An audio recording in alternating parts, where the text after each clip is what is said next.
श्रीगणेशाय नमः।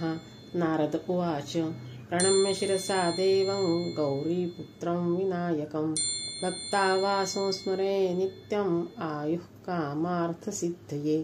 प्रथमं वक्रतुण्डं च एकदन्तं द्वितीयकं तृतीयं कृष्णपिङ्गाक्षं गजवक्त्रं चतुर्थकं लम्बोदरं पञ्चमं च षष्ठं विकटमेव च सप्तमं विघ्नराजेन्द्रं धूम्रवर्णं तथाष्टमं नवमं भालचन्द्रं च दशमं तु विनायकम् एकादशं गणपतिं द्वादशं तु गजाननं द्वादशैतानि नामानि त्रिसन्ध्यः पठेन्नरः न च विघ्नभयं तस्य सर्वसिद्धिकरप्रभु।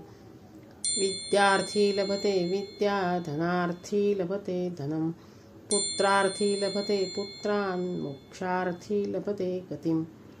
जपेत् गणपतिस्तोत्र षड्भिमासे फलं लभेत् संवत्सरेण सिद्धिं च लभते नात्र संशयः।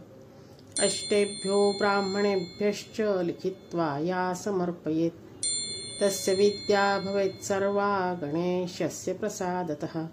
इति श्री नारदपुराणे संकटनाशनं महागणपतिस्तोत्रं सम्पूर्णम्।